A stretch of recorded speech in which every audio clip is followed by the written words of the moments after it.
таныг бий засж яхад таны гарч байгаа өгтгөнийг энэ сенсор энэ камерын шинжилээд ер нь эрүүл мэндийг чинь тодорхойлно гэж байгаа байхгүй юу? Фаны. YouTube задлан ном хязгаарлагдмал тоогоор дахин хэвлэгдлээ. Яг одоо та Popcoach зэгийн сайтаас захиалаад үнэгүй хөрвүүлээд аваарай. Дахин хэвлэгдэхгүй бол цөөн тоогоор гарсан байгаа.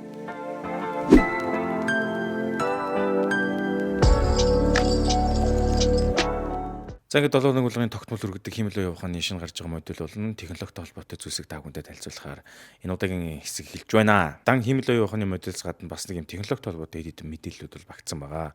Тэгээд одоо бүгд орцгоё. Хамгийн ихний танилцуулах байгаа модуль бол Motion Stream гэсэн юм модуль байна. Real time буюу бод цагийн горимн дээр ингээд өөрийн хүснээрээ ингэж наач чинь хөдөлгөөн удирддаг гэсэн үг ийм зүйл гарч ирсэн. За энийг бол одоо ла тэгээд тэр нөгөө нэг амтан байна шүү дээ. Амтных нь хамар дээр авчиад тухайн хөдлөх цэг дээр старт гэдэг авчиж байгаа. За тэгээд маусаараа аль зүгт чирнэ тэр зүгт нь энэ одоо бод цагийн горимд шууд хөдөлгөөн хийж байгаа гэсэн үг. Зарим тохиолдолд бол эн чин цаанаасаа дефолт гэдэг бол одоо энэ бол яг өөрийнхөө хүснээр хөдлөж гин гэсэн үг. Ийм боломжтой модель гарч ирсэн байна. Бас их сонирхолтой. Ийм химэл оюуханаар үсгэсэн зураг байна. За энэ дээр энэ давлгаан дээр нь хөдөлгөөний тавиад ингэж би давлгаагаа ийшээ хөдөлгөнөгөл тэрний зүгт нь хөдлөж байгаа байхгүй. Одоо та бүхэн анзаарвал химэл оюухан дээр тогтсон одоо motion хөдөлгөөн буюу цаанаас нь платформын өгсөн тэр зүгт хөдлөгдөг гэсэн бол энэ бол одоо хаашаа хөдлөх видеоныхоо чиглэлийг өөрөө бүрэн тодорхойлох боломжтой болчиход байна. Энэ бол үнэхээр том давуу тал. За тэгээд нохооны хамар дээр энэ цэгээ аваачаад наашин чааш нь хөдлөглөө. За тэгээд өөрийнхөө хүссэн чиглэлд ингээд дахад хөдөлж байна. Энэ бол бас нэг бод цагийн горимт одоо рендер хийдэг энэ generative AI дээр бол маш томоохон алхам байна. Одоо энэ бүр та бүхэн хараар энэ гаран дээр нь авиж тавьж байна. Гарын хөдлөглөө. Тэгсэн мөртлөө нүүрний хөдөлгөөн бас давхар байгаа шүү дээ. Хөдөлгөөний параметр дээр бол одоо шиг 2 3-аар 4-өөр ингээ нэмэлтээр трак өгж байна, зам өгж байна гэсэн үг. Тэгээ олон зэрэг хөдөлгөж болно гэсэн үг. Тэгэхээр зарим химэлээ явахын дээр цаанаас нь ирдэг дефолт горимдэр л бид нар юм хөдөлгөдөг гэсэн бол одоо энд өөрийнхөө хүснээр аль чиглэлд хаашаа харуулах зүг нь хөдөлгөдөг юм боломжууд гаргаж ирж байна. Аягийн ингээ хөдөлгөнгүүд энэ физик горим алдахгүй, физикийн хуулийг алдахгүй наараа гадагшаа нурсангууд нь юу яагаад тийм ширээний тавцан дээр урсаад аягыг заасан зүгт нь урсаад явж байгаа. Энэ тэгэхээр үнэхээр сайн модель байна гэсэн үг. За тэгээ энэ модель бол яг судалгааны төвшөнд явж байгаа. Гэхдээ GitHub дээр бол ингээд дарангууд GitHub дээр бас ингээд оруулсан байлээ. Энийг бас ингээд татаж авах болохоор хэлээ. GitHub дээр ажилладаг хүмүүс бол цоошин судалгаа учраас одоо peer review бол хийгдээгүй байгаа албаасаар бол. За нэг ийм модель байна. За дараагийн танилцуулж байгаа шинэ зүйл бол бас ChatGPT адилхан ийм Kimi гэдэг нэртэй бас ийм том хэлний LLM буюу large language model дээр суурилсан ийм одоо чат байна. Хятадууд гаргасан. За Бээжинд бүтээгдсэн ийм химэл оюуны чат суур байна. За тэгэхээр kimi.com гэх сайтаар нь ороход бол боломжтой. За тэгээд ер нь open source юм байна. Нээлттэй гэсэн үг. Moonshot AI гэдэг компани одоо энийг хэрэгжүүлсэн. Энэ компани бол 2023 оны 3 сард байгуулагдсан гэдэг юм би. 2 жилийн өмнө байгуулагдсан компани одоо ингээд хамгийн том бүтээгдэхүүнээ гаргасан байна. Хятад хөлбөр. Бусд одоо чат буюу хэлний модулуудтай харьцуулсан юм дээр дандаа л ингээд өндөр та үзүүлэлт авсан бас харагдаж байна. Би бас эндийг туршиж үзлээ. Докторийн төвшний асуудлыг одоо энэ шинжилгээ судалгааны материалуудыг хийж чаднаа, шийдсэн гэсэн байгаа энэ дээр бол бас нэлээд хэцүү одоо хүнээс авдаг тийм томоохон шалгалтуудыг давж чадсан гэсэн байсан. За ийм одоо энэ paper-д нь GitHub дээр байгаа Moonshot AI компани. За kimi.com-гийн сайт руу нөрөх юм бол ингээд би шууд ингээд чадлсан. Монгол ойлгох уу гэсэн тийм ээ би ойлгоно гэсэн. Ингээд чадлсан. Яг энэ загвар нь бол одоо ChatGPT ерөн төстэй. Энэ дээр ингээд Thinking хэмээх горим байна. Эндээс моделийг сонгож байна. K1, K1.5 гээд. За тэгээд би ингээд асууж байгаа байхгүй. Ер нь web search based бас байгаа юм блэ л дээ. Хайлт. Монголын хамгийн асуудалтай улс төр чимбэг асуусан чинь ингээд хайлт хийж байгаа. Ингээд гаргасан баг 3 байр гаргацсан. Нэгт нь хөрөлсөх, хоёрт нь оюурд нь, гуравт нь Баатар ч гэдэг юм. Би зүгээр энэ шинэ гарсан моделийг турших гал юм асуусан шүү. Ямар нэгэн хувь хүний одоо нэр төрөлт нь алдаагүй. Ягаад тэрүүн байранд ерхийлж орсон бэ гэсэн чинь 2020 төсөвт бүгд нь хориг тавьсан гээд усын их хурлыг эвгүй байдалд оруулсан гээд. За тэгсэн чинь хоёрт орсон хүн дэр нь хамтарсан засгийн газар байгуулснараа нэр хүнд нь унсан. Гуравт нь болохоор өмнө нь одоо голомтын баясгалан шүүмжилдэг гэсэн чинь одоо хамтарч ажиллаж байна гэсэн иймэрхүү юм гарч ирсэн байна. Бос хүмүүст нь бол энэ дорж ханд гэдэг хүнийг оруулсан байна. Жавхлан сангийн сайд оруулсан байна. Яагаад энэ листэнд оруулсны доортолт нь ингээд бичсэн байгаа байхгүй юу? DeepSeek гэдэг хятадуудын гаргасан бас нэг энэ ChatGPT өрсөлдөгч хөлбөр байгаа шүү дээ. Тэгэхээр тэрнээс гадна дахиад нэг юм Kimi гэдэг нэгэн шинэ өрсөлдөгч гарч ирсэн байна. Дараагийн мэдээлэл бол Xpeng гэдэг одоо автомашин үйлдвэрлэдэг юм хятад компани байгаа. Эднийх одоо ингээд humanoid robot-ыг танилцуулсан. Elon Musk-ийн нөгөө нэг роботтой баг зэрэгцээж энэ хоёр баг хоорондоо баг хэдхэн хоногийн зайтай баг. Хоёр дахь үеийн next generation humanoid robot-то танилцуулсан гэж ингээ алхаад явж байгаа та хүндүрсэн сарж байна. Тэгээд 2026 онд бол масс үйлдвэрлэл нэвтрүүлнэ гэж төлөвлөсөн юм байна. Ер нь роботын онцлог нь хүний хэлбэрийг маш сайн дүүрээсэн. Iron гэдэг энэ робот бол хүний хэлбэрийн тэр нэг нуруу spine гэж байгаа шүү дээ, тий. Тэгээ bionic булчин тэр бол үнэхээр сайн хийсэн гэж байгаа. Яг хүнтэй адилхан алхах нь биеийн тэнцвэрээ хадгалж чадна. Энэ роботыг хийж байгаа зорилго нь юу юм бэ гэхээр одоо үйлчлэгийн салбарт эсвэл одоо ерөнхий хүний гэрийн амьдралд туслах маркаар хийх гэдэг байгаа. Өмнө нь бол та хүн санаж байвал энэ өмнөх видеон дээр бас нэг Америкчуудын хийсэн роботын талаар гаргаж ирсэн. Тэр бол одоо яг ингэж альбисоор ингэж нөгөө нэг ингэж алхуулж малхуулж үзээгүй зүгээр л ингэ commercial видео бол танилцуулсан. Тэрний ажид бол энэ хамаагүй илүү бодиттой санагдаад байгаа. Ихэнх хүмүүс бол энэ хүн алхуулцсан ингээд хэрүүл урал болдгоо. Тэгсэн чинь эднийхэн яасан бэ гэхэлэр бодитоор алхуулахын хажуугаар яг ингээд гадна талынхаа өмсгөлийг нь хайчилж ураад дотор талынх нь ажиллаж байгаа тэр баг хүний булчинтай адилхан ажиллаж байгаа тэр бүтцийг бол харуулсан байгаа. За нэг нөхөр хайчлаа л байна, хайчлаа л байна. Яасан ч удаа хайчилтай. Ингээ жоохон бичлэг гүйлгэж. За ингээд хайчлал авцсан. Тэгэхээр энэ бол хүн одоо өмсгөж алхаагүй гэдэг нэг байдлаар баталж харуулж байгаа. Тэгээд энэ булчингийн оронд ажиллаж байгаа энэ механик хөдөлгөөн төхөөрөмжүүдийг харуулсан байна. За одоо ингээ яг алхаж байна. Тэгэхээр энэ бол бодит нэлээд сайн энэ хятадын Xpeng гэдэг компани бол энэ humanoid роботын талдаа бол нэлээд агц дэвшилт гаргацсан гэдгийг бас харуулж байна. Тэгээд энэ нөхдүүд одоо гэр ажил хийх нь шүү дээ, тий. Үйлчлэгийн салбарт юм уу одоо бидний KFC гэдэг тэр газарт ингээ оронд нь ажиллах нь байна шүү дээ. Iron гэдэг нэртэй ийм робот гарсан байна. За тэгээд би бас Twitter дээрээс юу харсан? Энэ Xion одоо энэ робот ямар ч юм гадуур нь өмсгөл хувцс хийгээгүйгээр ингэж харуулсан байдалтай дүрсийг харж байна. Харуулсан байгаа Twitter дээр тавьчихсан байсан. Тэгээ энэ дээр юу харагдж байна гэхээр яг тэр булчингуудын оронд юу ажиллаж байгаа гэдгийг илүү дэлгэрэнгүй харуулах боломжтойгоор оруулсан байгаа. Энэ компани маань одоо энэ роботын хөгжилд тэргүүлэхийн тулд маш их хэмжээний хөрөнгө оруулалт хийсэн гэж байгаа. Ингээд дангаараа алхаа явж байгааг та бүхэн харж байгаа. Тэрүүн тайзан дээр явдаг хөдөлгөөнтэй яг л адилхан байгаа. Яг хүн шиг энэ булчингийн оронд хөдөлнө гэж яаж байгаа. За энэ үйл явдлаа зэрэгцээд Tesla-гийн хувьцаа эзэмшигчдийн уулзалтан дээр Elon Musk бас одоо өөрийнхөө тэр нөө шинэ Optimus роботын хөлбөрийг танилцсан байгаа. Энэ дээр нь бүр бүжиглж байгаа. Өмнө хят роботод сайхан алхажсэн бол энэ бол одоо бас арай агсан ч гэх юм уу хөгжмийн хэмнэлт бүжиглээд байгаа маа. Энэ одоо Elon Musk цаанаас роботоо хараад байгааз их бахархалтай харж байгаа. Энийг бол 2026 он гэхэд одоо шугамын буюу өргөн хэмжээний үйлдвэрт оруулна гэд бас тэр хувьцаа эзэмшигчдийн уралдаа зарласан юм шиг байна. Тэгээд Twitter дээр хятадын саяны робот бол энэ робот хоёрыг харьцуулсан бичлэг бол нэлээд яваадсан байхгүй юу? Нэг нь бүжиглж нэг нь алхаж шээ тэгээ тий. Энэ humanoid робот бүтээх хамгийн хэцүү зүйл нь энэ гарны хөдөлгөөн гэдэг. Хүний гарын хөдөлгөөнийг дуурайх энэ хэцүү. Тэгээ энийг энэ Optimus робот бас шийдсэн юм шиг байна. Энэ зарим хэсгээс нь энэ гарны хөдөлгөөнийг харуулж байна. Яг ийм нарийн хөдөлгөөнтэй бол одоо энэ робот хүртэл төгөлдөр урдарах боломжтой болж байна гэсэн үг. Одоо нэг робот авч зогсоочоод одоо гоё арга хэмжээнд төгөлдөр тоолуулж байгаа нь шүү дээ. Яг үл энэ нарийн гарны хөдөлгөөнийг бүх шийдэж чадсан байна. Ингээр бас их давуу талтай байгаа. Бүхэл цаг үед энэ хөдөлгөөн гарны хөдөлгөөн хамгийн хэцүү байсан булчингийн тэр таталтуудыг яаж хийх вэ гэд энийг одоо маш гоёор шийдсэн байна. Бичлэгээс та бүхэн харж байна. За бас нэг дахиад нэг роботыг танилцуулъя. За энэ бол одоо нөгөө нэг Unitary Robots гэх хятад төвтэй нэг юм компани гэдэг. Эднийх болохоор одоо тийм дөрвөлжин хөлтэй хүн хэлбэрийн роботыг техникийн шийдлийг ер нь хөгжүүлдэг компани байгаа.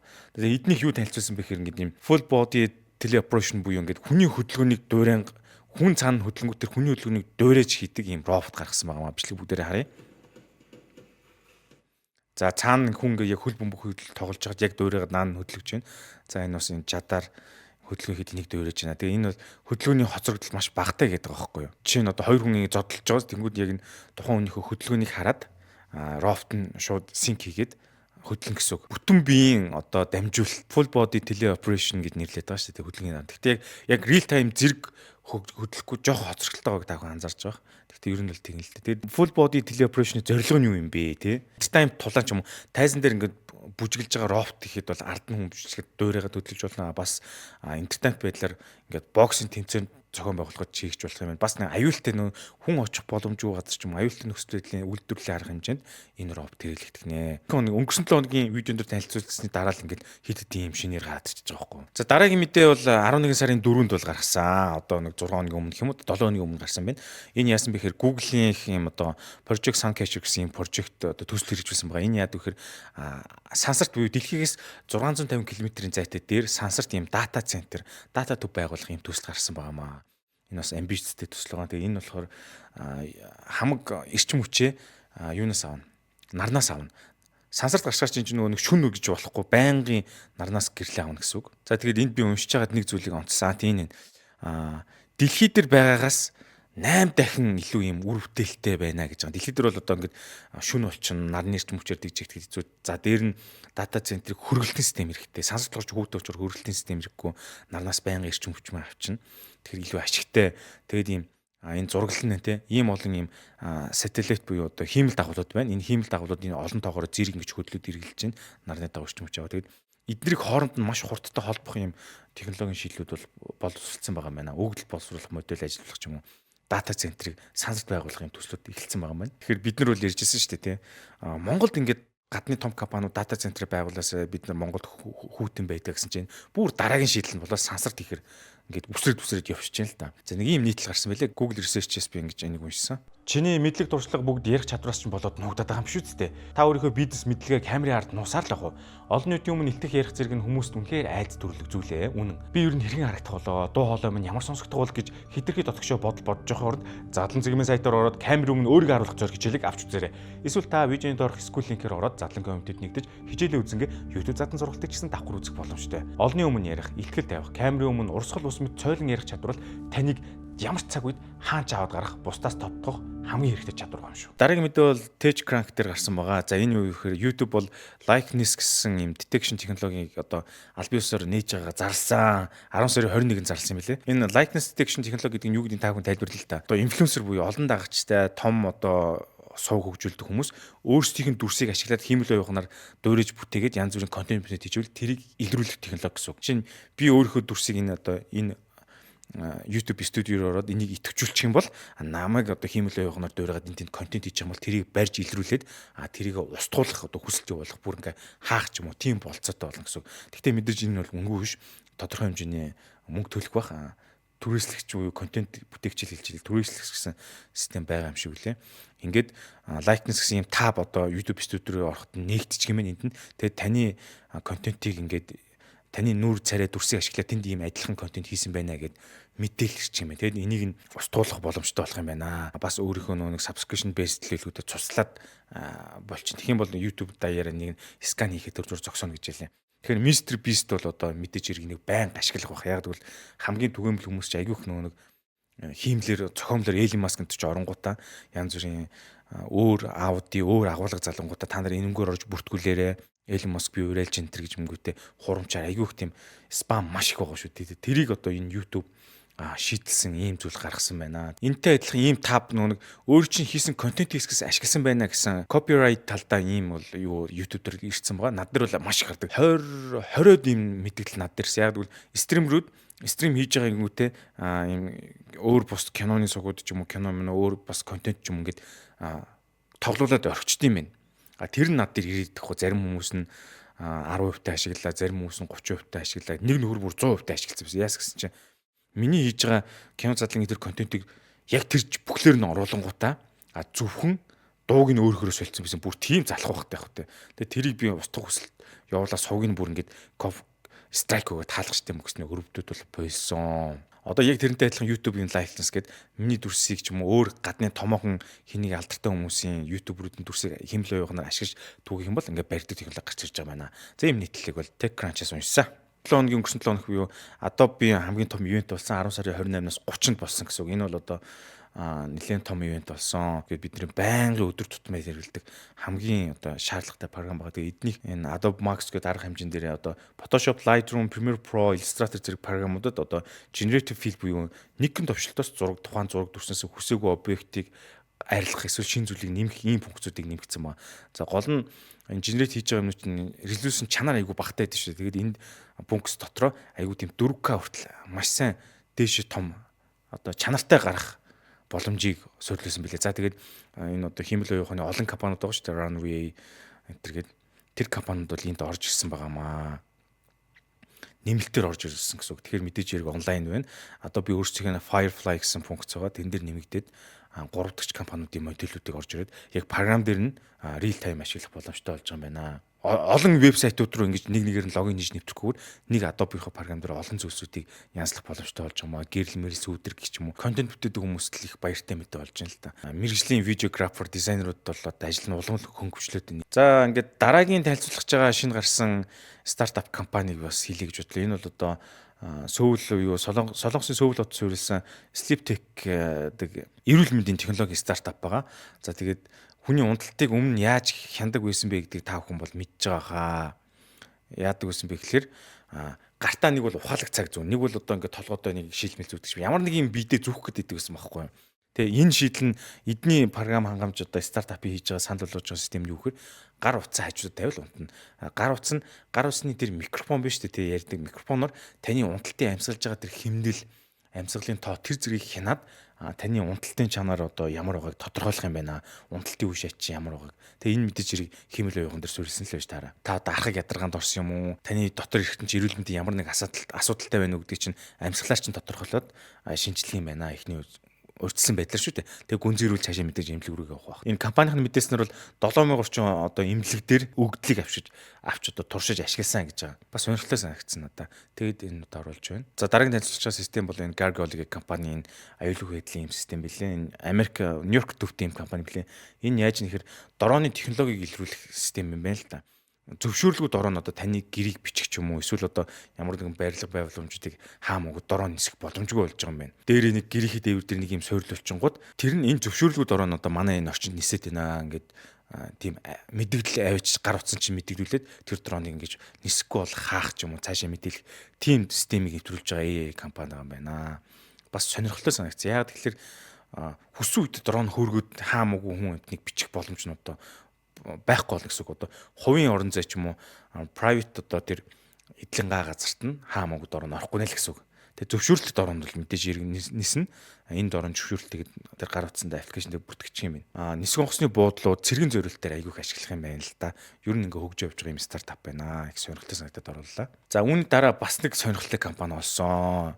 Үнэхээр гоё юм билээ. Энэ одоо зургийн тав хүн харж байгаа цааталт нэг юм track mark юм байж байгаа. Энэ болохоор Glide Technologies гэдэг Америкийн Калифорнид одоо суурилсан юм логистик тээвэрлэлтийн технологийн стартап компани гэж хэлж болно. Эдний боловсруулж байгаа концепц нь юу вэ гэхээр төмөр зам дээр ч гэсэн юм явна тэгснэ газраар ч гэсэн явна юм холимог юм систем трак бүтээсэн байхгүй. Төмөр зам Америкт маш их байдаг. Төмөр замаар бараа тээвэрлж байгаа тэрийг ингээд төмөр замын богоонд зогсонгууд нь дахиад ингээд машин руу зөөж ачдаг энэ процессыг л байхгүй болох гэдэг юм байна. Одоо харж бол ингээд энэ трак нь газраар яваад төмөр зам ах дээр ачаага авлаа тэгснэ төмөр зам дээр суурлагдж байгаа дахиад нэг юм дугуйныхын цаанаас нэг юм рейс төмөр гарч ирээд тэгээд тэр ингэр бүх төрлийн барааг зөөнө гэж байгаа.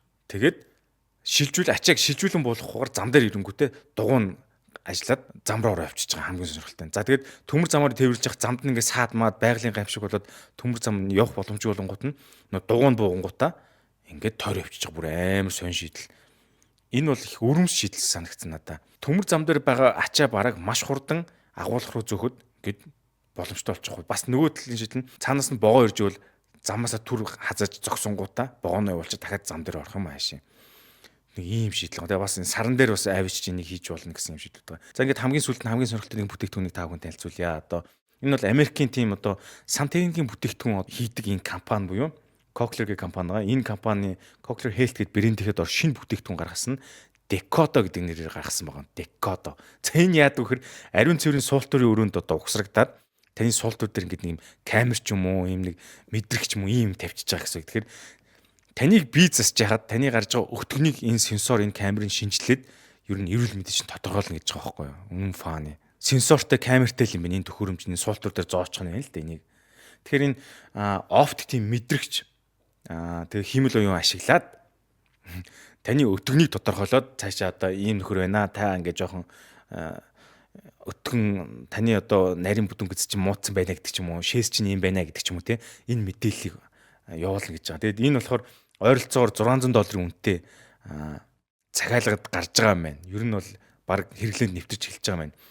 Тэгээд утасны аппликейшнтэй мэдээж хэрэг холбогдсон. Тэн дээрээ хиймэл оюун ухаанаар шинжилээд таны одоо 0% хугацаанд чинь одоо таныг онцлох нэ. Утасны аппликейшн болохоор сарын $7 төлбөртэй байна. Утасны аппликейшн дээр бас байдаг. Тэгээд хөөрөмжийн үнэтэй аппликейшн сар болгон subscription байх юм байна. Бас $70 төлөөд гэр бүлэрээ хэрэглэх тийм бас аппликейшныхаа subscription байгаа юм байна. Бас ингээд хүн болгоны мэдээллийг хийгээд авахгүй. Тэр нэг скан гэсэн энэ хурууны зураг шүү дээ. Энэ хуруугаа уншлаад зөвхөн та өөрийнхөө private байдлаар зөвхөн өөрийнхөө мэдээллийг одоо харнаа гэсэн үг байгаа юм байна л да. Бас л айхтар байгаа юм шиг. Таны шээс одоо өтгөн байна уу, шингэн байна уу, хэлбэр тоон, юу гэдэг хэмжээ мэв мангар олон судлах юм ээ бурхан байна гэж. Аппликейшнийг бүгдээр харж ин ингээл инх юм байна л да. Ингэж харагдах юм байна. Хамгийн гол зорилго нь гэхээр таны одоо ус хэрглэж байна, усны хэрэглээ чинь бага байна уу те, тэр өтгнөөс чагаа шинжилэх юм байна. Тэгээд хотод гисний үйл ажиллагааны ерөнхий байдлыг тэгээд тэр өтгөний давтамж, өтгөнтэй ч хамт цус гарч байна уу, тэрийг бас илрүүлэх тийм трак мөрдлөг байх юм байна л да. За ийм аппликейшн гарсан байна. Ер нь ингээд өдөр болгон л сонь шин юм гарах юм. Тэгээ би бас их гайхах юм аа.